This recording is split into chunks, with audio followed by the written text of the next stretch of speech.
할렐루야. 지난 화요일과 수요일에 제가 오랜만에 산행을 했습니다. 속리산 흘림골이라는 데서 저도 처음 가본 것 같아요. 오색 약수터까지 약 6km 넘는 거리를 등산을 했습니다. 같이 간 분들은 저까지 세 분이었는데 우리 최강진 목사님하고 또 우리 은사 선생님, 이상직 교수님이셨습니다. 작년에도 한번 이렇게 갔던 적이 있었거든요. 그때는 어느 목사님이 섬에서 목회하시는 목사님이 꼭 한번 오라고 그래서 같이 섬에 들어가서 좋은 시간을 보내고 왔었는데요. 저는 이 두 분과 여행을 하는 것을 참 좋아합니다. 왜냐하면요, 일단 우리 최 목사님이 운전을 너무 좋아하셔서 제가 운전 안 해도 돼요. 먼 거리를. 그리고 또 한 가지 이유는 우리 은사님, 이상직 교수님과 같이 이제 함께 지내면서 대화할 수 있다고 하는 게 참 좋기 때문입니다. 우리 이상직 교수님은 제가 청년 때부터 뵀던 분이지만 지금도 그렇게 한결같이 그리고 순수하게 그리고 굉장히 정직하시고요. 또 굉장히 인격적이세요. 그렇게 인격적일 수가 없어요. 그래서 그런 분을 가까이서 뵐 수 있다고 하는 것은 참 좋은 시간이고 기쁨이라고 할 수가 있습니다. 근데 이제 우리 이상직 교수님은요, 그래요. 저한테. 그러니까 제가 청년 때 대학 들어갈 때부터 봤거든. 대학 1학년 들어갈 때 처음 뵀는데, 그러니까 지금 뭐 시간이 20년, 30년 지난 시간 아니겠습니까? 근데 그때 그 학생으로서 만난 제자인데도 불구하고 교수님은 저에게 뭐라고 그러냐면 정목사 이렇게 안 하고요. 정목사님, 정목사님 이렇게 존대해 주세요. 그리고 꼭 높임말을 해주세요. 제가 생각할 때는 굉장히 부담스러운 거예요. 왜냐하면 아이 때 만난 거 똑같잖아요. 지금 대학교 1학년 봐봐야 아이잖아요. 그때 본 그 사람인데 그런 제자에게 높임말 한다고 하는 거, 그래서 제가 그거를 듣는다고 하는 거는 굉장히 부담스러운 거예요. 그렇게 안 해도 괜찮잖아요. 누가 뭐라고 하는 것도 아니거든요.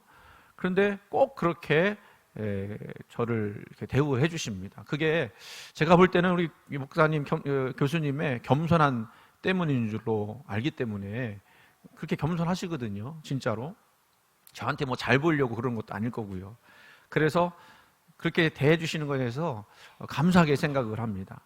이번에도 우리 이상직 교수님께서는 뭐 섬기시려고 하더라고요. 뭐 숙소도 본인이 하셨습니다만은 뭐 식사 같은 것도 본인이 또 하시려고 하고 뭐 이런 부담을 하시려고 그러셨어요. 사실은 이렇게 섬김을 받아도 되는 분이잖아요. 그렇죠? 섬김을 받아도 되는 분인데 또 우리 교수님은 사실은 대학의 부총장까지도 하셨던 분이세요. 그러면 섬겨드려도 사실은 부족합니다.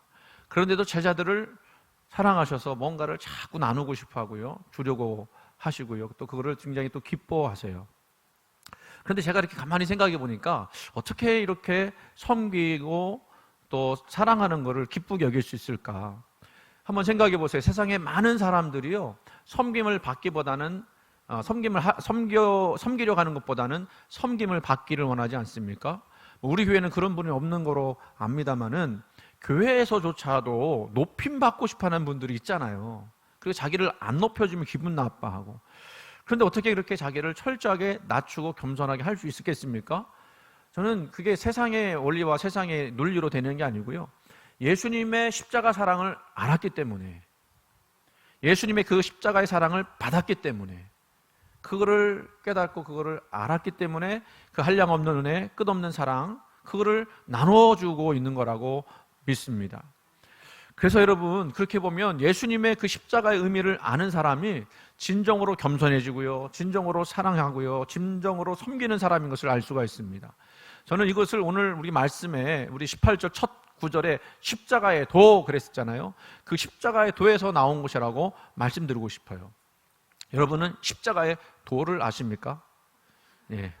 도를 아십니까? 라는 사람들이 있어서 조금 이상하게 들릴 수 있겠습니다만은, 그러나 오늘 이 본문은 우리에게 그 십자가의 도가 우리의 능력이 된다라고 말씀하고 있어요. 뭐라고 했다고요? 십자가의 도를 아는 것이 우리에게 능력이 된다. 하나님의 능력이라고 말씀하고 있습니다. 능력이 있다라고 말씀하고 있는 거죠. 그런데 이 문장을 가만히 생각해 보면요, 앞뒤가 맞지가 않아요. 논리적으로 맞지가 않습니다. 왜냐하면 십자가라고 하는 것은요, 매일 죽는 거예요. 매일 자기를 쳐서 복종시키는 겁니다. 그리고 자기를 매일 낮추는 겁니다. 근데 어떻게 이게 능력이 될 수가 있겠습니까? 여기에 십자가의 비밀이 있음을 알 수 있습니다. 십자가는요, 원래 고대 로마 시대에 최고 악질 범죄자에게만 주어지는 형벌이었어요. 이 역사적으로 이 검투사들이 반란을 일으켰다가 로마 군대에 패배하게 되거든요. 그 반란 일으킨 검투사들을요, 고통스럽게 죽게 하기 위해서 그 예수님 십자가 지시기 전이죠. 그 십자가를 막 다 매달게 해서 죽게 했던 형벌이에요. 그 당시 사람들에게는요, 이 십자가는요, 고통이고요, 치욕의 상징이었습니다. 저주의 상징이었습니다. 사람이 뭔가를 볼 때 소름 끼치는 것들 있잖아요. 소름 끼치는 것들. 그냥 그 보는 것 자체가 소름 끼치는 거예요. 그러니까 재수 없는 거죠. 그러니까 재수 없는 거를 넘어서서 소름 끼치는 거. 그게 바로 예수님께서 십자가에서 죽으신 사건이라는 겁니다. 그래서 이 십자가를 사람들이 어떻게 대했는가 봤더니 고린도전서 1장 22절 23절 말씀 보니까 유대인은 표적을 구하고 헬라인은 지혜를 찾으나 우리는 십자가에 못 박힌 그리스도를 전하니 유대인에게는 뭐예요? 거리끼는 것이요 이방인에게는 미련한 것이로되. 그러니까 유대인들에게 십자가는요, 거리끼는 것이래요. 그리고 이방인 헬라인에게는 이게 미련한 것이래요. 여러분, 그 유대인들은요, 그 22절 앞에 보니까 표적을 구한다고 그랬어요. 표적. 근데 이 표적이라고 하는 거는 기적, 이적 이런 거 아니겠습니까? 근데 이 표적을 구하는 민족이 이 십자가를 보면서 거리낀다라고 이야기를 하고 있거든요. 근데 여러분, 이 거리낀다라고 하는 말이 재밌습니다. 이게 뭐냐면 스칸달론이라고 하는 건데, 그 뜻은 뭐냐면 덫을 놓는 것이다라는 거예요. 근데 여러분, 스칸달론 뭐 많이 들어본 말 아닌가요? 뭐 무슨 말이 생각나나요? 여러분이 좋아한다고 하면 안 되겠습니다만, 예? 스캔들이 여기서 나왔어요. 근데 십자가가 스캔들이래요. 스캔들이 우리는 성추문 정도로 우리가 이야기하고 있지만 원래 그 뜻이 아니라는 거예요. 덫을 놓는 거, 이게 스캔들이었어요. 그러니까 유대인들에게 십자가는요, 덫에 빠진 것과 덫을 놓는 것 같아요. 거기에 걸리면 빠져나가기 힘든 그런 좋지 않은 것이었다는 거예요. 왜 그랬을까요? 아까 유대인들이 뭘 구한다고 그랬어요? 표적을 구한다고 그랬어요. 여러분 잘 듣고 계시죠? 예, 뭘 구한다고 했습니까? 표적을 구한다고 했습니다. 이 사람들은 항상 능력과 힘을 추구하는 민족이라고 할 수가 있어요. 왜? 그들이 믿는 하나님은 명료했거든요. 홍해를 가르시는 하나님이었어요. 장정만 60만 명 넘는 이스라엘 백성들을 낮에는 구름 기둥, 밤에는 불 기둥으로 이끌어 가셨던 하나님이셨어요. 엘리야가 제단 쌓았을 때 그 제단에 불을 내려서 그 불을 다 핥아버리실 정도로 능력과 권세와 기적의 하나님이었다는 겁니다. 예수님 당시도 사실은 그렇게 쪼그라들어서 로마의 압제를 받고 있었지만 그 유대인들 마음속에는 어떤 마음이 있었느냐면 언젠가 하나님이 정치적인 메시아를 보내셔서 제2의 출애굽을 반드시 허락하실 것이다 라고 믿었어요. 그래서 그들은요, 항상 이 표적을 구하는, 메시아가 나타나서 우리에게 기적을 구할 것이다, 기적을 보여줄 것이다 라고 기다렸다는 것입니다. 그런데 그 사람들에게 예수님은 어디에 달려 죽으신 거예요? 십자가에 달려 죽으신 거예요. 그 사람들 눈에는요, 예수님이 십자가 달려 죽으신 그 자체가 메시아가 될 수 없는 거예요. 십자가는 뭡니까? 철저하게 무능력한 것이고요, 실패한 것이에요. 믿을 만한 가치가 전혀 없는 거예요. 스캔들이라니까요. 덫을 놓는 것과 똑같은 것이라니까요. 그런 사람이 어떻게 우리의 메시아가 될 수 있겠느냐? 반문하는 거예요. 특히 왕은 왕인데 사람들이 막 떠받드니까 왕은 같이 보이는데 로마의 압제로부터 해방할 그런 정치적이고 군사적인 메시아가 아니었다라는 겁니다. 그거를 백성들이 알게 돼서부터는 어떻게 했어요? 그 선했던 마음이 악한 마음으로 바뀌어서 예수님을 십자가에 못 박으라고 그렇게 소리치는 군중으로 돌변하게 된 겁니다. 왜요? 표적을 보여주지 않는다고. 그리고 대신 바라바를 놓아주라고 그렇게 외쳤죠. 그리고 뭐라고 했냐면 그 피를 우리와 우리 자손에게 돌리라라고 하는 그런 말까지 서슴지 않고 내뱉었습니다. 그래서 그들 표적을 구하는 사람들에게는 거리끼는 것이 되었다. 자, 그 다음으로는 헬라인들입니다. 헬라인들은요, 지혜를 좋아했습니다. 그들이 추구하는 것은요, 로고스라고 하는 것인데, 이 인간의 지성과 그 인식체계의 잠재력을 굳게 믿었던 사람들이에요. 그 로고스가 자기들을 이데아의 세계로 인도해 줄 지혜라고 생각을 했습니다. 그런데 그들의 지성으로는 예수님, 우리 요한복음에 보면 말씀이라고 하는 것이 나오는데, 그 말씀이 로고스 아닙니까? 말씀이 육신이 되었다라는 말씀 표현이 있잖아요. 그 예수님의 인카네이션, 성육신, 이거를 도저히 이해할 수가 없었어요. 아니, 그 지고지순한 로고스가 어떻게 사람이 될 수가 있고 육신이 될 수가 있고, 또 정말로 이 로고스가 하나님이라면 그 하나님의 사람이 어떻게 이 땅에 육신의 모습으로 올 수가 있느냐, 이해가 안 되는 거예요. 논리적으로 설명을 못 하겠는 거예요. 더 이들이 가관으로 생각했던 것은 하나님의 아들인 창조자이신 예수님이라고 한다면 그 예수님이 어떻게 십자가에 달려 죽을 수가 있느냐, 불합리하다고 생각을 했습니다.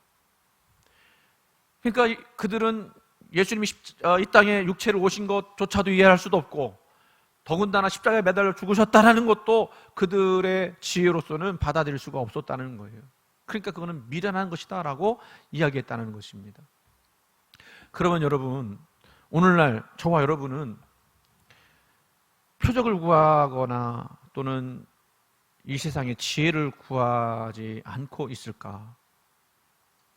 여러분, 근래에 그 화제가 된 뉴스가 있었는데요, 오락성 뉴스라고 할 수가 있어요. 그런데 굉장히 큰 이슈가 됐습니다. 뭐냐면 페이스북이라고 했죠. 옛날에 페이스북이라고 했던 그 회사가 이제 메타라는 회사로 바꿨는데, 그 회사 CEO가 누구냐면 마크 저커버그라고 하는 사람, 그리고 또 유명한 사람이 하나 있는데 괴짜라고 그러죠. 그 테슬라로 유명한 일론 머스크가 이 말씨름을 했어요. 그 만나서 말씨름을 한 게 아니라 SNS로 말씨름을 했습니다. 원래 이 두 사람이요, 원래부터 앙숙이었는데 이 머스크가 메타의 새로운 앱 그거를 만들어냈는데 그거 막 조롱을 했어요. 니들이 뭐 그거 만들어갖고 잘할 것 같았냐, 뭐 그렇게 막 조롱을 하면서 이 마크 저커버그와 철장 안에서 격투기를 할 준비가 되어 있다, 그렇게 말을 했습니다. 여기서 이 말이, 이 싸움이 발단이 된 건데요. 이 사람은 아마 이 말을 이제 이 두 회사의 그 격렬한 대결을 은유적으로 표현한 것이라고 생각을 합니다. 그런데 이 말을요, 이 상대방인 그 메타의 회장 CEO가 마크 저커버그죠, 말 그대로 받아들여서 그래 한번 싸우자, 싸울 장소를 좌표 찍어 보내라, 이렇게 얘기한 거예요. 나는 준비가 되어 있다. 그래서요, 여러분, 이 두 사람이 이제 지금 싸우려고 그러는데, 요즘 애들이요, 온라인 게임하다가 온라인 게임으로 막 대화를 하거든요. 하다가 열받으면 실제로 만나서 싸워요. 근데 그걸 뭐라면 현피한다 그러거든요. 무슨 얘기인지 잘 모르시죠? 현피한다 그러는데, 지금 애들이 그러는 게 아니고요, 미국의 제일 잘 나가는 세계 1, 2위, 3위, 3위, 3, 4위 뭐 이런 정도의 회사의 가장 높은 사람들이 둘이 맞짱뜨기로 했다니까요. 사람들이 그걸 흥미롭게 생각했을까 안 했을까요? 했을 거예요. 그러니까 우리식으로 말하면 삼성의 이재용 회장하고 SK 최태원 회장이 야, 우리 한번 뜨자, 실제로 만나서 뜨자 얘기한 것과 똑같아요. 그러면 여러분, 사람들이 이걸 좋아하겠어요, 안 좋아하겠어요? 흥미로운 거예요. 재밌는 거예요. 사실 철없는 아이, 철없는 어린들의 모습인데, 이것을 세계 최고의 그 경영자들이 진짜로 한다고 하니까 정말 흥미롭게 보고 있어요. 그래서 진짜로 싸울 것처럼 지금 훈련하고 있답니다. 그래서 이 사람들이 정말로 싸우게 되면, 붙게 되면 그 경제 효과가 얼마나 일어나느냐, 1.2조가 경제 효과가 일어난대요. 그리고 뭐 예상이지만 이걸 시청하는 사람들이 얼마를 내야만 시청할 수 있겠느냐? $100. 우리 돈으로 하면 막 한 13만 원, 12만 원 정도 내야만 볼 수 있다라고 예상을 하고 있어요. 그런데 진짜로 이 두 사람이 만나서 싸울 가능성이 점점 더 커지고 있다라고 이야기하고 있습니다. 여러분, 이 뉴스를 보면서 무슨 생각이 드십니까? 사람들은요, 여전히 표적을 구하는 것 같아요. 뭔가 이벤트를 구해요. 우리를 스스로 즐겁게 할 수 있는 어떤 눈에 보이는 가시적인 것들을 구합니다. 그리고 세상의 지혜이지만 처세술을 구해요. 어떻게 하면 많은 돈을 벌 수 있을까? 어떻게 하면 많은 것을 내가 가질 수 있을까? 여기에 집중이 돼 있는 거예요. 아니 여러분 생각해 보세요. 지금 이 세상에 굶어 죽는 사람들이 얼마나 많습니까? 이 세상에 얼마나 어렵고 힘든 사람들이 많아요. 그런데 사람들은 그런 데 관심 갖기보다는 아니 그 철없는 어른들이 CEO가 둘이 진짜로 싸운다니까 거기에 혈안이 돼갖고 언제 싸우느냐, 싸우면 어떻게 싸울 거냐, 이거에 관심 갖고 있는 거예요. 그들에게는 이런 이벤트가 표적이 재미고 생명이고 빛이 된 겁니다. 여러분 이거는요, 이 얘기를 보면서 느낀 거는요, 우리 인간은 안 바뀌었구나. 세상이 점점점 뭐 도덕과 과학과 이런 것들이 발전했다고 할지라도, 윤리가 발전했다 할지라도, 인권이 뭐 대단히 뭐 성장했다 할지라도 그 마음에는 여전히 바뀌지 않은 죄성이 있는 거예요. 여러분은 어떠십니까? 저는 여러분에게 묻고 싶어요. 여러분에게도 표적을 구하는 거 있지 않습니까? 또 세상 지혜를, 처세술을 구하는 거 있지 않습니까? 우리가 예수를 믿는다고 그럴 때 세상 사람들과 다른 것이 있다고 하면 무엇이 되어야 하겠는가? 그건 다른 것이 아니에요. 십자가의 도를 알고 믿고 행하는 것인 줄 믿습니다. 오늘날 현대인들에게도 이 십자가의 복음이 아까 그 얘기를 했던 것처럼 좀 눈에 막 밝히는 거예요. 돈 밝히고 영광을 밝히고 표적을 밝히고 이벤트를 밝히고, 그런 사람들에게 십자가의 복음이 어떻게 받아들여질까? 그 사람들에게도 거치는 것이고 미련하게 보일 것이라고 생각을 합니다. 2000년 전 로마에 처형당했던 죄수 예수가 어떻게 하나님의 아들이 되고 어떻게 구세주가 되고 특별히 어떻게 나를 구원할 만한 분이 될 수 있느냐라고 그들은 아마 질문할 거예요. 왜냐하면 그들에게도 자기를 스스로 낮추는 거, 자기를 쳐서 복종하는 거, 자기를 드러내지 않는 거, 자기를 겸손하게 하는 거는요, 뭐냐면 무능이요, 수치요, 실패이기 때문에 그렇습니다. 그런데 성경은요, 우리에게 뭐라고 말씀하세요? 뭐라고 말씀하세요? 그것이 십자가의 도를 아는 것이 하나님의 능력이 된다라고 말씀하고 있어요.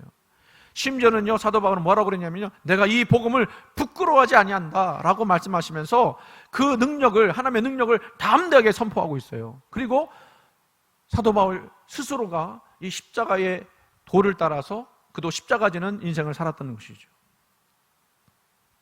그렇다면 우리가 오늘 깨달아야 될 게 뭐겠습니까? 이 십자가의 능력, 무엇이 되어야 할까요?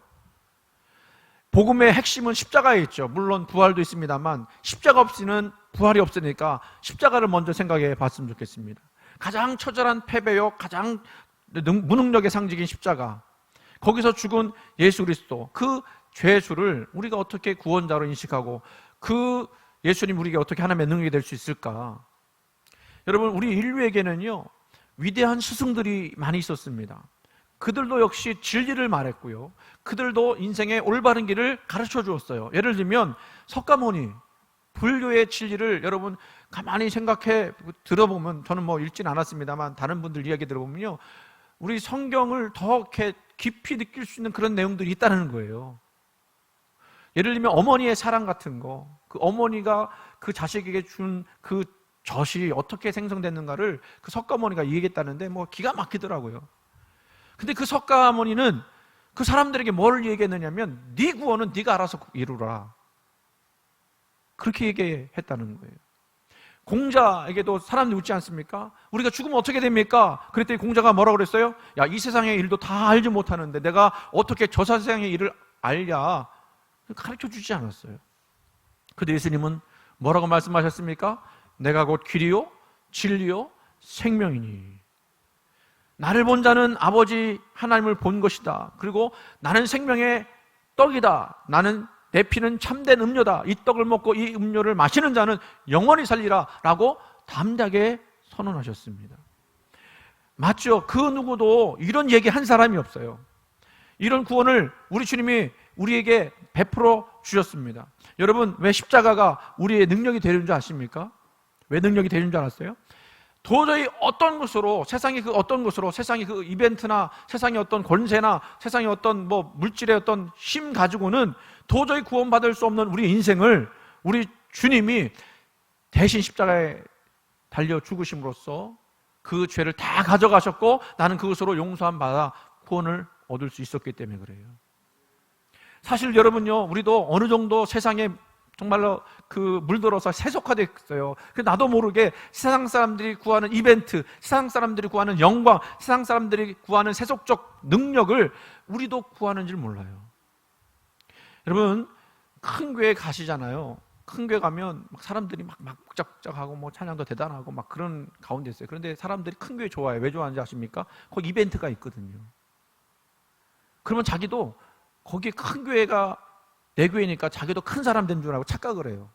저는 그런 분들이 만약에 그런 생각 가지고 교회를 다닌다면 참 무서운 일이라고 생각해요. 왜냐하면 그들도 역시 이벤트를 구하고 표적을 구하고 세상의 처세술, 내가 이런 목사님의 설교, 대단히 유명한 목사님의 설교를 듣는 사람이 되었다, 이런 만족감에 빠져갖고는 참된 구원을 알지 못하는 사람들이 될까봐 그게 사실은 걱정이 돼요.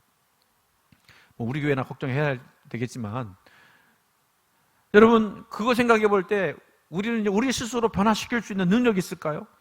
더 교양을 쌓고 더 지식을 쌓으면 달라질까요? 더 쾌적한 환경 속에서 더 좋은 그 집과 차를 가지고 살아간다 한들 그것에서 우리가 구원의 어떤 능력을 맛볼 수 있겠습니까?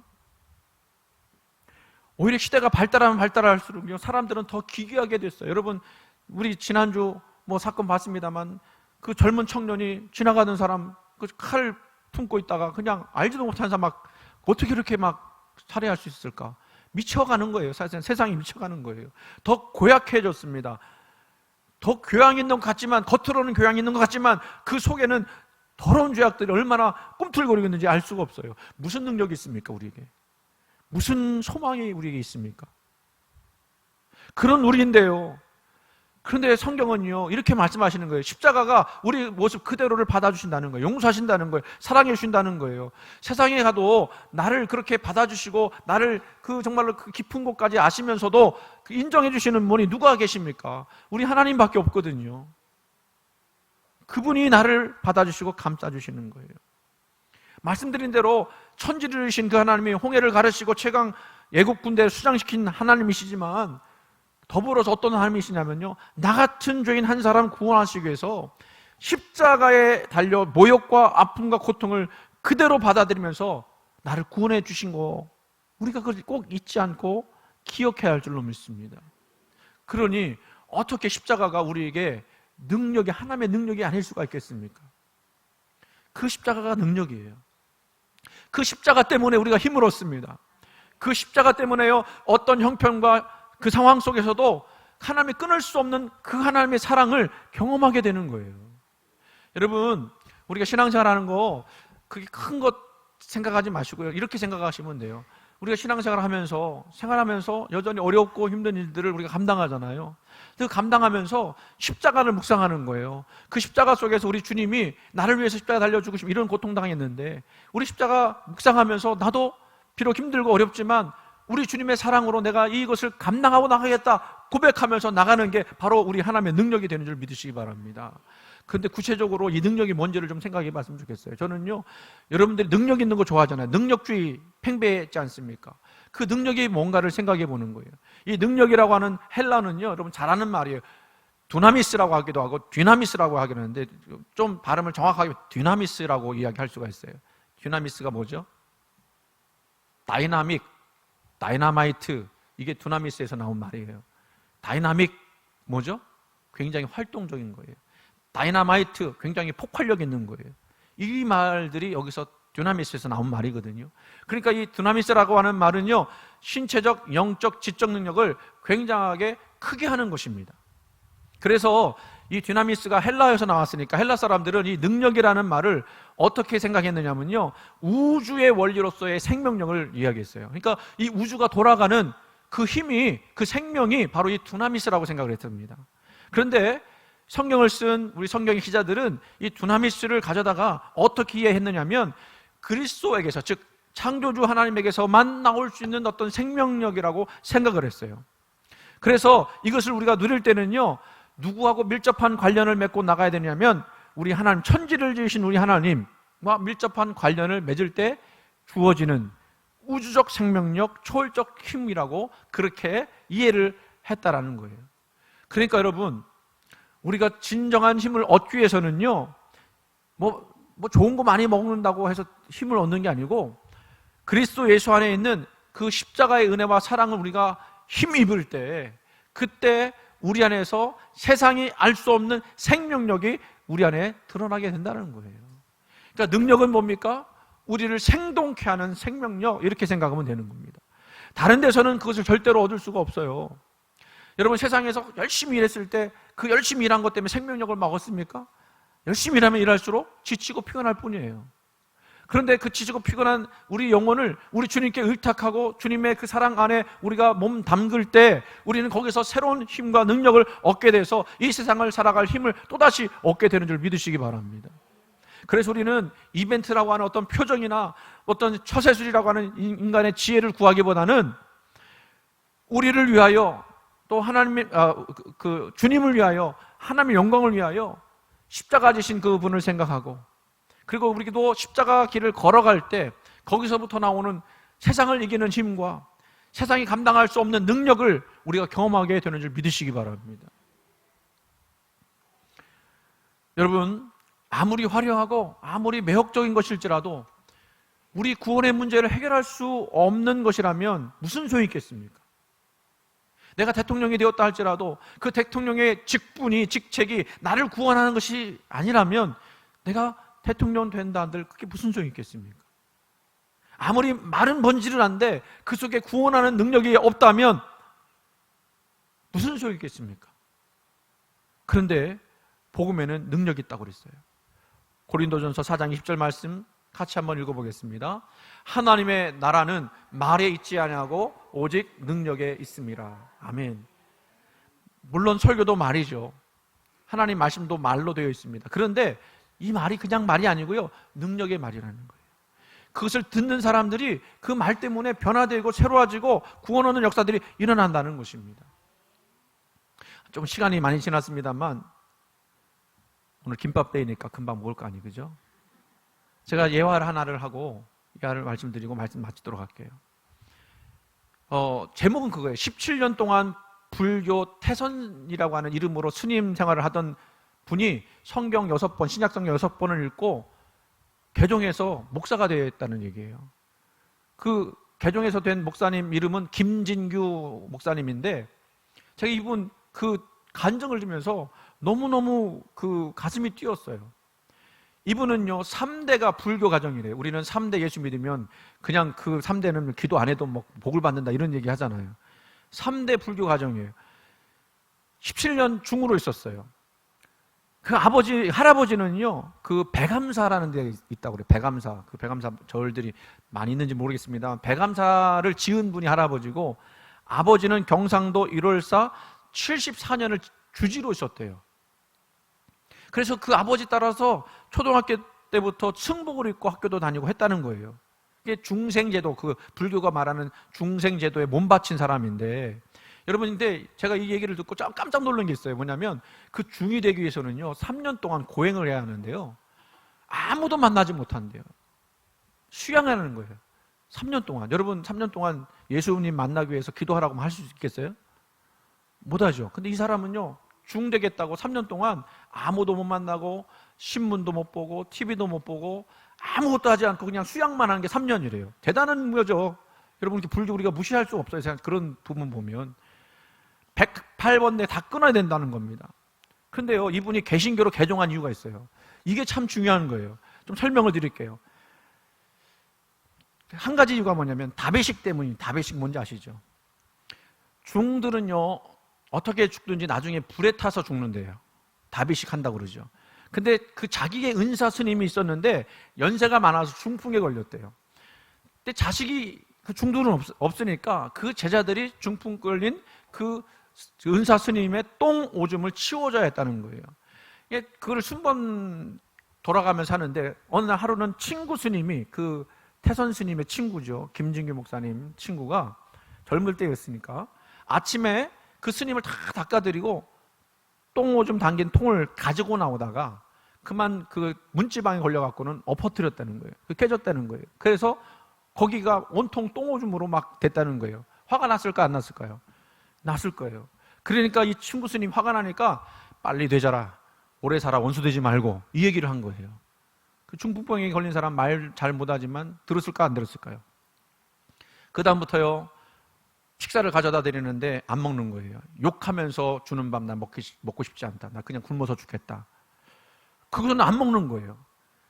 근데 그거를 그 태선 스님이, 김진규 목사님이 보니까 너무너무 처량하더라는 거예요. 죽음을 앞두고 안 먹고 그냥 죽겠다고 하니까. 그러니까 다른 스님들이요, 야, 이게 참 불교가 이렇게 참 무식하구나 하는 생각을 했었는데, 찾아와서는 그 중풍 걸린 스님한테 이렇게 얘기합니다. 스님, 그러지 마시고 각서 도장 찍어주시고 이거 해주시면 빨리 안락사 시켜드리겠습니다. 안락사가 뭔지 알죠?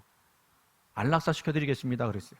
그게 뭔가 봤더니요, 다비식을 산채로 치르는 거예요. 그래서요, 바위 위에 참나무 10짐을 쌓아놓고 아직 생명이 끊어지지 않은 그 스님을 꽁꽁 묶어요. 그리고 거기다가 장작에다가 석유를 뿌리고, 그리고 가운데 보기 좋게 그 살아있는 스님에다가 볼을 딱 씌우는 겁니다. 근데 그거를 다비식 할 때는요, 그 어린 스님들부터 다 와갖고는요, 그걸 다 보게 한대요. 근데요, 살아있잖아요. 불을 붙이는데 소리 치겠습니까? 안 치겠습니까? 치는 거예요. 옛날에 그랬던 모양이에요. 이게 50년 전, 60년 전 얘기니까. 소리를, 비명을 지르는데 그거를 들으면서 그 스님들이 애간장이 다 녹는 거예요. 생명이 끊어진 다음에는요, 가죽이 터지는 소리가 퍽퍽 소리가 나고, 그리고 살이 터져서 기름과 함께 주룩주룩 떨어지는 거게. 그걸 다 봤대요. 다 보고 나서 그 다음 밤에 잠을 자는데 잠을 잘 수가 없더래요. 나도 죽으면 저렇게 되는 건데, 그렇게 생각하는 거예요. 그러다가 시주를 하러 갔어요. 시주를. 우리 청년이 막 쫓아오면서 예수 믿으라고, 예수 믿으면 영생 얻는다고. 그러니까 거짓말하지 말라고. 인간이라는 건 인생, 그 인과응보 업보에 따라 중생하는 법인데 그거 붙여도 해결을 하지 못하고 죽었다고. 근데 이 청년이요, 그 시주하는 그 가방 있잖아요. 매는 가방 있잖아요. 거기다가 신약성경 쏙 집어넣은 거예요. 와서 보니까 신약성경이 있더라는 거예요. 몰래 읽은 거예요. 아니, 그렇게 많은 기독교인들이 이거를 믿는다고 하니까 여기에도 무슨 진리가 있지 않겠는가? 몰래 6번을 읽었대요. 근데 내린 결론은 뭐냐면, 우리들은 죽은 신을 믿는 사람들, 죽은 사람을 믿는 사람들이고, 기독교는 누구를 믿어요? 산 사람을 믿는 종교구나. 그리고 성경을 읽으면서 딱 생각나는 게 한 구절이 있었는데, 그게 뭐냐면, 여러분, 무슨 말씀이냐면, 수고하고 무거운 짐진 자들아 다 내게로 오라, 내가 너희를 쉬게 하리라. 이 말씀이 딱 생각이 나는 거예요. 그래서요, 다 집어치우고 속세로 내려갔어요. 그리고 목사가 됐어요.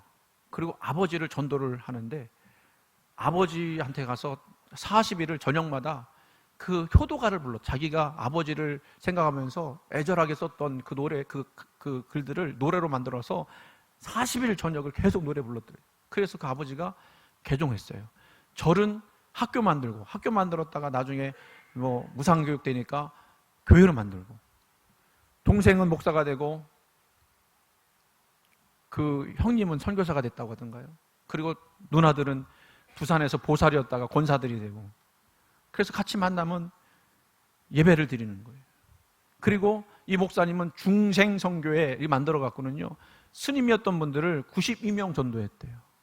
그 사람은 다 받아들여 갖고 먹이고 입히고 교육하고, 그래 세상으로 내보내는 거예요. 저는요, 이것을 보면서 우리가 혹시 이 십자가에도 생명의 능력을 잃어버린 거 아닌가? 그걸 우리가 날마다 체험하면서, 그거를 견디면서, 그거를 우리가 누리면서 살아야 되는 건데 우리는 그거 잊어버린 거 아닌가? 여러분, 십자가 져야만 이거를 우리가 느낄 수 있거든요.